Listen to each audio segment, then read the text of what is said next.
घड़ी चल रही है। श्री उद्धव जी महाराज ने राधा रानी जी से प्रार्थना की, वंदे नंदव्रज स्त्रीणाम पादिभेणमभीतृषा यासाम हरि कथोद्गीतम पुनातु भुवनत्रयम्। इन व्रजांगनाओं के चरणव्रज की मैं वंदना करता हूँ, जिनके द्वारा गाए हुए गोविंद के गीत तीनों लोगों को पावन और पवित्र बना रहे। राधा रानी जी से प्रार्थना करते हैं, आशा महो चरणनयनजुषाम वृंदावने किमपि गुरुमिरतौ शधीनाम यानुस्तजं सदनमार्य पथं सहित्वा। बड़ी सुंदर प्रार्थना करते हैं। एक ही आशा है कि हमें आप रंग बना दो, कोई लता पता का बना दो, कालिंदी के कुम का एक वृक्ष बना दो, या मुझे पक्षी कुछ भी। आशा महो चरणनयनजुषाम वृंदावने किमपि गुरुमिरतौ शधीनाम। बहुत सुंदर प्रार्थना की है। लौट करके आया भगवान का मेरा काम हो गया, क्योंकि ब्रज में लगते हुए उद्धव को देख करके हृदय से लगा दिया। जिनके हाथ में वेद ग्रंथ थे वो वेद तो ब्रज में छोड़ाए और वहां से वीणा पकड़ करके करताल हो जाते हुए हरे कृष्णा हरे रामा करते हुए हो गया। इसी में तुम्हारा करना बाद में वर्णन आता है। भगवान ने जब कंस को मार दिया तो उसकी जो दो पत्नियां थी वो अपने पिता जरासंध के पास गई और जरासंध ने श्री कृष्ण के ऊपर अटैक कर दिया और हमारा सत्तावार युद्ध हुआ और उसकी एक एक करके चुन चुन करके सैनिकों को भगवान ने मारा। 18वें युद्ध के समय पर जो 18वां युद्ध हुआ है उसमें कालियवन आया है, उसको वरदान प्राप्त था कि जो उसके सामने आएगा उसे भरना पड़ेगा। गोविंद अपनी भक्त की वाणी को कभी मिथ्या नहीं करना चाहते, वो चाहते तो उसको मार देते, लेकिन जिसने वरदान दिया वो फीका पड़ जाएगा, इसलिए भगवान भागे और वो पीछे गया। भगवान गिरनारे के ऊपर चले गए। उसने सोचा कि पहाड़ पर है, चारों तरफ से आग लगा दी, सोचा इसमें मर गया। लेकिन भागते भागते वर्णन आता है कालियवन उनके पास गया। मेरे गोविंद जो थे वो एक गुफा में घुस गए और गोविंद में त्रेता के टाइम के राजा मुचकुंद लेटे हुए थे, उनको वरदान दिया था क्योंकि देवासुर संग्राम में गुजरे थे। बड़ी नींद लगी थी, खूब सोते द्वापर में जाकर जो तुम्हें बीच में जगा देगा ना वो जल करके खाक हो जाएगा। सोते हुए मुचकुंद के ऊपर गोविंद ने अपनी पीताम्बरी डाल दी। गुफा के अंधेरे में एक तरफ खड़े हो गए, वो अंदर घुसा और पीताम्बरी देख करके सोचा ये सो रहा है, मैं तो भाग भाग के परेशान हूँ और आकर के गुफा में आराम फरमा रहा है। एक रात उसने मारी, वो महाराज मुचकुंद सोए हुए थे। जो ही उन्होंने आंख खोली तो थू थू करके उनकी आंख की ज्योति से तो जो अपराधी भक्ति कर कराई राम रोष पावती सो। उसके बाद उन्होंने भक्ति का वरदान दिया। बाद में वर्णन आता है कि महाराज भगवान श्याम सुंदर के विवाह का अत्यंत दिव्यतम वर्णन करते हैं कि भगवान के किस प्रकार से राजा शीत भीष्म को नाम विदर्भाधिपति महान तस्या पंचा भवन पुत्रा कन्यका चवराया। एक भीष्म नाम के राजा थे,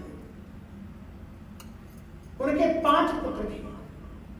सबसे पहला पुत्र रुक्मी था और जो बेटी थी उसका नाम था रुक्मिणी। देखो ये कथा बड़ी प्यारी है। इसमें ये बताया गया है कि अपने घर में संतों को जरूर बुलाना चाहिए और जब आप संतों को बुलाओ तो बच्चों को जरूर रखना चाहिए। आगे देखो ये बच्चा बैठा हुआ है, ये आप अभी नहीं लगेगा कि ये आधा घंटे बैठता है। इसका फल क्या है? इसका फल इसके माँ बाप को कुछ दिन बाद दिखाई देगा जब इसमें श्रद्धा होगी, भक्ति होगी। इसलिए बच्चों को सत्संग में जरूर लाना चाहिए। एक सज्जन लाते थे, उन्होंने बंद कर दिया। कुछ दिन बाद स्वामी जी को मिल गए बात करते समय, कहा कि वो आप बच्चे को लाते थे, क्यों लाना बंद कर दिया? बोले स्वामी जी वो तो आना चाहता था, हम ही ने बंद कर दिया। बोले आपने क्यों बंद कर दिया? बोले उस पर आपका रूप चल रहा हमारा कैसा? बोले वो आप कहते हैं ना कि सुबह उठ जाना चाहिए, ब्रह्म मुहूर्त में हनुमान चालीसा का पाठ करना चाहिए। महाराज वो 4 बजे उठ गए, हम सो रहे हैं कपड़े रख करके और बोल करके माता जी प्रणाम, पिताजी प्रणाम, हमें शर्मा है। बेटा अगली रात सो जा। बोले नहीं, महाराज जी ने कहा था सुबह उठ जाए। और उसके बाद में पिताजी ने कहा था, बोले महाराज उतना जो था वो तो ठीक था। एक दिन मैंने उस बच्चे से कहा कि बेटा आज दुकान पर चला जाओ। कहा बाबूजी हम दुकान पर तो चले जाएंगे लेकिन हम झूठ ना बोलो। हम दुकान पर चल जाए लेकिन झूठ ना बोलो, क्योंकि अब बोलो मैं वो कहता है कि झूठ नहीं बोलेगी। और आज के जमाने में जो झूठ न बोली वो कर पेट भराई। ये बनारसी भाषा भाषा हमारे देश की भाषा। तो झूठ न बोली ऊपर पेट भराई। कहाँ बबुआ की बात तो नीक कहा था, पर तू कहाँ है? बात तो सही है, फिर एक बात पूछूं, आप पूछो महाराज। बोले तुम क्यों आते हो? अब बता दे, बता दो, आप लोग बताओ, बोलो तो बता दे, बता दे। उन्होंने कहा कि बता दो। बोले हाँ बता दो। कहा हम इसलिए आते हैं, हमारी उम्र 60 वर्ष की हो गई, अब हम पर त्योहार रंग चढ़ी कहा हमारी उम्र 60 वर्ष का, तुम्हारा रंग चढ़ने वाला है। कहते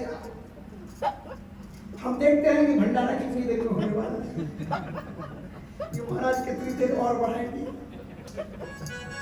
अब क्या करें, देखो शादी वादी में तो बहुत लेट हो ही जाता है। और बड़ी सुंदर झांकी भी आई हो, तो 5 मिनट श्लोक जरूरी है, थोड़े से सुना करके फिर हम सुनाते। तो यहाँ पर बड़ी सुंदर बात कही गई है। सोपश्रुत मुकुंदस्य रूप वीर गुणाश्रिया देहा गतैर गीयमानास्तम मेने सदृशम प्रतिम। और राजा भीष्म के यहाँ पर संत लोग आया करते थे, नारद जी भी आते थे, और नारद जी बिना से क्या करते थे? सोपश्रुत मुकुंदस्य रूप वीर गुणाश्रिया, गोविंद के गुण गाया करते थे।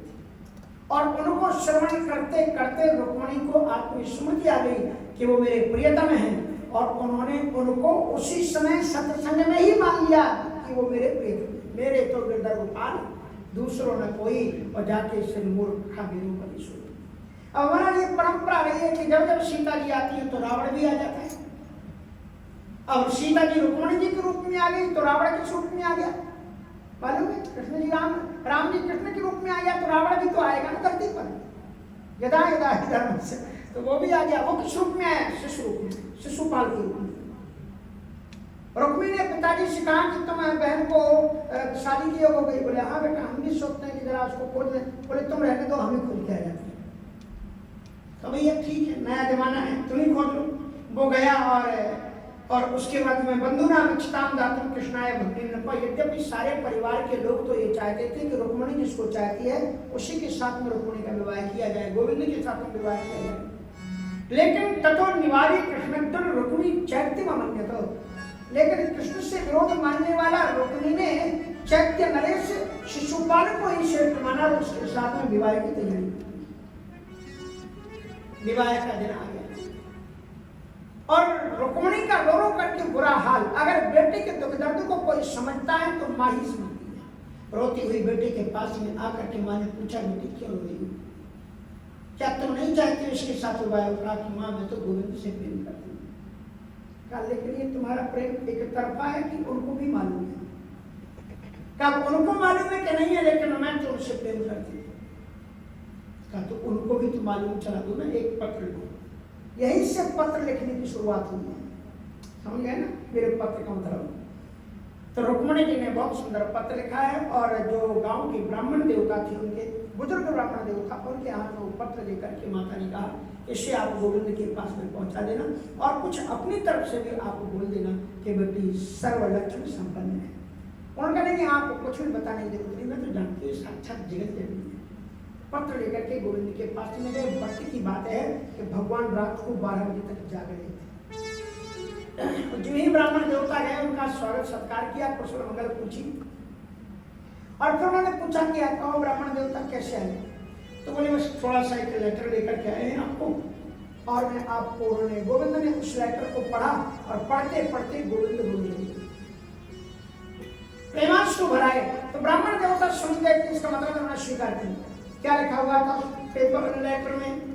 कि श्रुत्वा गुणान् भुवन सुंदर सुनकांते निर्विश्यकरण विवरैः हरतो कितापं रूपं दृशां दृशिमताम् अखिलार्थलाभं तैयच्यतार सपि चित्तमपत्रिपं मे। हे गोविंद, आपका इतना अद्भुत चित्र है कि उस चित्र को श्रवण करके आंखों के माध्यम से जब अंदर में आप उस कथा के माध्यम में आप खुद ही दिल के अंदर में उतर जाते हो।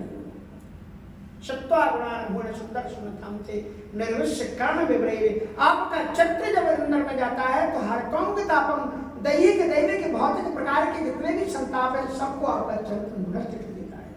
हमारी एक ही लालसा है, कात्तान कुंद महती गुणशील रूपो विद्या भयो द्रवण धम्म विराटम तुल्यम। कन्या के लिए जैसा वर चाहिए और जो जो चीजें उसमें कन्या चाहती है कि वर में ये हो, श्रेष्ठता हो, स्वरूप हो, बुद्धि हो, विद्वान हो, सर्वलक्षण, वो सारे रूप आपके अंदर में विद्यमान है। इसलिए मैंने आपको ग्रहण कर लिया है, मैंने आपको मान लिया है कि आप मेरे प्रियतम हैं, मैं आपकी हो चुकी हूँ और ये शिशुपाल आ रहा है। और अगर ये मुझे उठा करके यहाँ से ले गया तो इज्जत मेरी नहीं जाएगी, इज्जत तुम्हारी जाएगी। अगर सिंह की पत्नी को श्याम की जमात उठा करके ले जाए तो सिंह की नाक कट जाती है। इसलिए गोविंद अपनी नाक को आकर के बचा लो। मैं आपकी देख रही हूँ, आप यहाँ पर ब्राह्मण देवता समझे कि गोविंद को, तो वो भी अपनी तरफ से कहने लगे कि महाराज वैसे लड़की बड़ी अच्छी है और मैं पूजा करता हूँ तो तुलसी दल वही देती है, चंदन वही देती है। भगवान ने कहा आपको कुछ भी बताने की जरूरत नहीं है, मैं उनके बारे में सब जानता हूँ। अच्छा, आप सब जानते हो, आपको किसने बताया उसके बारे में? कहा जो नारद जी उनके यहाँ वीणा बजाने जाते हैं ना, वही नारद जी हमारे यहाँ भी वीणा बजाने आते हैं। जिन्होंने उनको गोविंद के बारे में बताया है उन्होंने ही उनके बारे में मुझे नहीं बताया। इसलिए जितना वो मुझे प्रेम करती है मैं भी उनसे उतना ही प्रेम करता हूँ। तो ब्राह्मण देवता नाचने लगे, तो बोले जाए, बोले जाए नहीं, चले, हम भी चलेंगे। ब्राह्मण देवता रात्रि में गुपचुप बातचीत करते रहे। सुबह 4 बजे अंधेरे में ना देवकी को, ना वसुदेव को, ना बलराम बाबा को, ना मंत्रियों को, ना संतरियों को, द्वारपालों को भी नहीं बताया। पीछे के गैरेज से गाड़ी निकाली और ब्राह्मण देवता को बैठाया, चट करके रथ चलता चलता चलता चलता सीधे भीष्मक को पहुंचा। और जो ही वहां पर पहुंचा तो जब पास में आ गया तो ब्राह्मण देवता ने कहा कि गोविंद गोविंद, बोले हाँ, बोले थोड़ा हमको पहले उतार दो, एक आध किलोमीटर। बोले क्यों? ताकि अगर किसी ने आपके रथ में बैठे हुए देख लिया तो उसी को और रुक्मिणी को जाकर के भर देंगे और वो तो वैसे ही जलता है, इसलिए किसी को पता नहीं है कि पंडित जी घर में कर देंगे। चलने दो, हमारा जैसे चल रहा है, आज का उतार दिया। गोविंद उधर गए, उनका बड़ा स्वागत सत्कार हुआ। इधर रुक्मिणी जी के पास जब सूचना आ गई कि गोविंद आ रहे हैं तो रुक्मिणी जी अत्यंत प्रसन्न होती हैं। उन्होंने पत्र में वो क्या होता है डायरेक्शन भी दे दिया, डायरेक्शन दे देते ना, पूरा नक्शा छपा रहता है जैसे हमारे कैलेंडर में छपा रहता है सर, इधर से आओ तो ऐसे आओ, उधर से आओ। तो उसमें ये लिखा हुआ था हमारे कुल की प्राचीन परंपरा है कि विवाह के पूर्व में देवी का पूजन होता है, आप वहीं पर आ जाओ, वहाँ अच्छा रहेगा, देवी का पूजन भी हो जाएगा और वहीं से चलेंगे। और वहाँ पर महाराज है, उन्होंने पूरा नक्शा दे दिया था नगर के बाहर, यहाँ पर है और गोविंद जो है वहाँ पर, और यहाँ पर सब सखियों के साथ में पूजन करने के लिए रुक्मिणी जी वहाँ पर पहुँची। हाँ जी, तो रुक्मिणी जी पूजन करने के लिए वहाँ पर पहुँची हैं। जय जय गिरिवर राज जय जय गिरिवर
दुर्गा क्षमा शिवा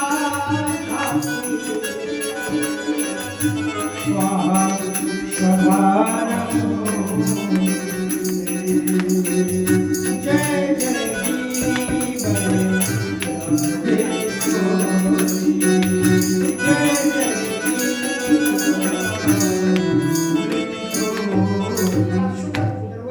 देवी प्रसन्न हो गई।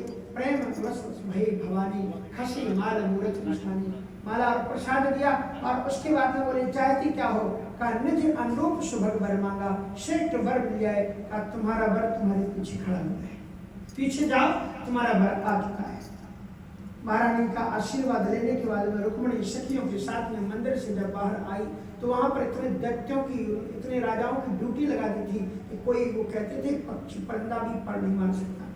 लेकिन उन्हीं के बीच में मेरा गोविंद हंसता हुआ मुस्कुराता हुआ आया। सब उसके शोभा और सौंदर्य पर ऐसे रीझे कि किसी को ध्यान में नहीं आया कि इसी को रोकना है। और माँ कह रही क्या सुंदर लग रहा है यार, इसकी बांसुरी तो देखो क्या सुंदर है। अरे यार ये मोर पंख देखो कितना सुंदर से छोड़ दिया। अरे पीताम्बरी देखो ना क्या, अरे आंखें तो देखो, आंखें जादू भरी बिहारी में तो क्या सुंदर स्वरूप है।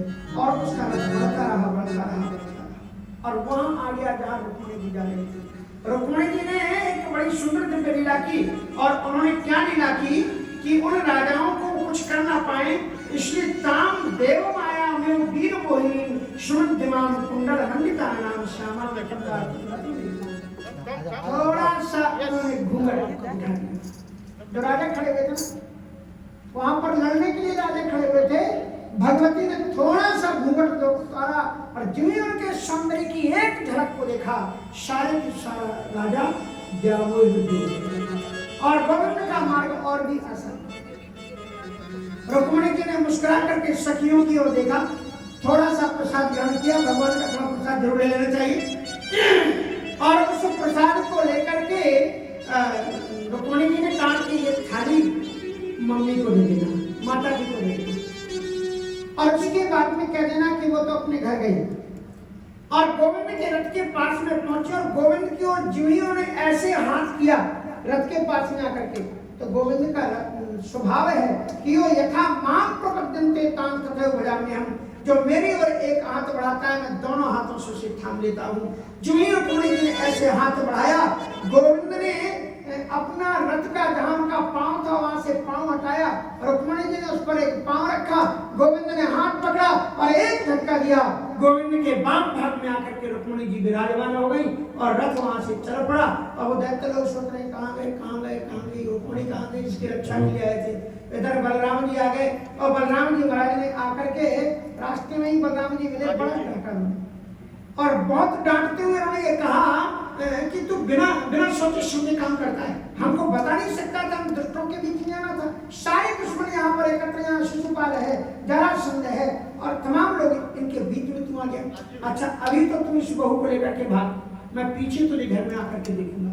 तो श्री बलराम जी महाराज सारे सैनिकों को जितने भी वहां पर आ जाते एक एक करके वध करते। महाराज न जाने कहां से भाग करके वो निकला, कौन? गोविंद तो निकल गया, रुक्मिणी ने एक प्रतिज्ञा कर ली, अहत्वा समरे कृष्णम अप्रत्युहित रुक्मिणी पुण्यम न प्रणच्छामि सत्यमे तदनीवा। मैं यदि रुक्मिणी को वापस लेकर के नहीं आया और यदि मैंने द्वारकाधीश कृष्ण को मार भी दिया तो मैं लौट करके पांडवपुर गांव में लौट करके इस प्रकार से हो गया। भगवान श्याम सुंदर को ललकारा। भगवान श्याम सुंदर ने पहले तो बहुत समझाने की कोशिश की, जब नहीं माना सुदर्शन चक्र जी निकाला। रुक्मिणी जी ने गोविंद को पकड़ लिया, कहा गोविंद ये मेरा भाई है और विवाह के रिश्ते में मेरा भाई माना जाए, बहन कलंकित हो जाएगी, इसलिए आप मेरे कहने से उसको छोड़ दो। भगवान ने उसके आगे बालक लाए और पगड़ी बना करके पीछे लटका दिया। बलराम जी महाराज आए, कहा चला शादी करने के लिए, तो जब रिश्तेदारी आती देख साले को तुम्हें पीछे छोड़ इसको। गोविंद ने उसको छोड़ दिया है। और फिर जब बलराम जी महाराज आगे चलने लगे तो गोविंद ने कहा भैया एक काम है। बोले क्या काम? कहा कि माता जी को, मैया को और बाबू जी को मना लेना थोड़ा। कहा तू ही बवाल लेता ना, तू ही आकर के मना, मैं कुछ नहीं करने वाला। फिर भगवान गोविंद ने उनके पाँव पकड़ करके ना थोड़ा सा मना लेना। तो कहा अच्छा चल मैं जाता हूँ। बलराम जी महाराज मैया यशोदा, मैया देवकी और श्री वसुदेव जी के पास आए और मैया देवकी के पांव को दबाने लगी। तो मैया देवकी का इतने प्रेम से तो तू पहले तो पांव में दबा लेता, कोई ना कोई मामला है, बता सही बात क्या है? कुछ नहीं। पिताजी भी आ गए, अकेली पांव दबाने की बात बता दूं। काकी भी ये कह रहा था गोविंद थोड़ा बड़ा हो गया। बोले हाँ ये तो बात सही है, बड़ा हो गया। बोले क्या? बोले इसकी शादी कर लेनी चाहिए। कहा हम भी सोच रहे हैं शादी कर ले, थोड़ा सा अच्छी लड़की खोज लेते हैं और उसके बाद में शादी कर देंगे। बोले अगर हम लोग खोज लें तो? बोले कोई बात नहीं, तुम लोग खोज लो। तो कहा कि खोज लिया। कहा खोज लिया? अच्छा अच्छी बात है, तुम लोगों ने लड़की खोज लिया, हमें पता दे दो, ये चले जाएंगे, बातचीत करके रिश्ता पक्का कराएंगे, नारियल भी आएंगे और शादी पक्की। तुमने खोजा तो अच्छे खोजा होगा। बोले नहीं हम तो ले भी आए हैं। ले आए? कौन ले आया? बोले गोविंद। सुन, खरी खरी बात सुन ले, मेरे लड़के में एक भी कमी नहीं है और ये पहली ही बहू आए और वो भी भगा कर लाई जाए, कतई बर्दाश्त नहीं कर सकती। ये अमेरिकन कल्चर नहीं है, ये भारतीय कल्चर है। इसलिए साफ साफ कह देते हैं कि और बिना वो भगा कर लाई हुई बहू को घर के अंदर नहीं घुसने देंगे। अब बलराम जी ने पांव दबाएगा कि आखिर आप यही चाहते हो ना कि गोविंद सुखी रहे? बोले हम सुखी रहे ये तो चाहते हैं। ताकि गोविंद अगर सुखी है, लड़की भी अगर सुखी है, तो फिर आपको क्या दिक्कत है?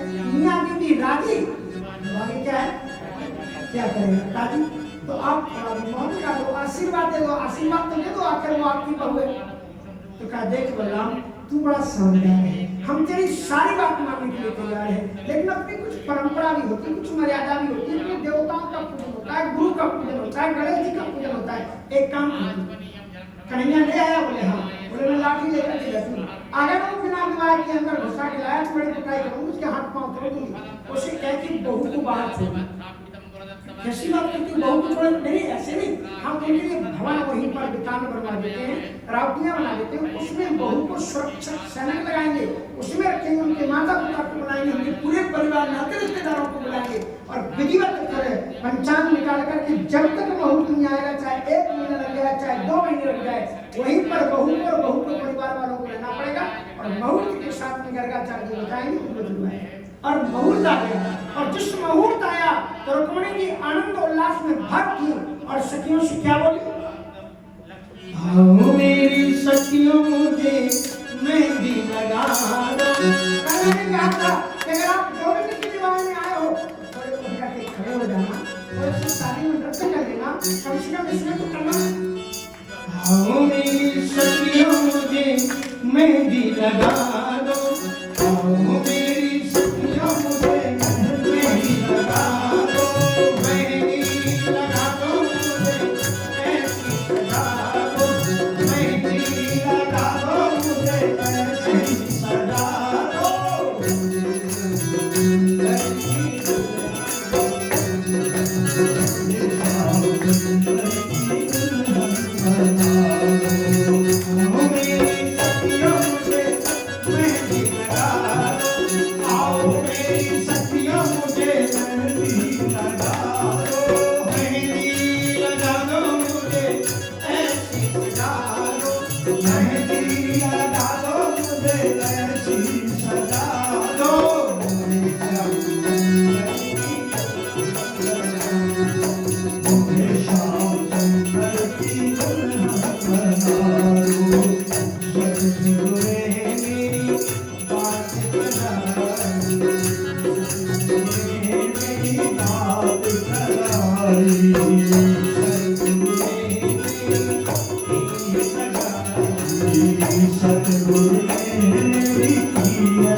सत्संग में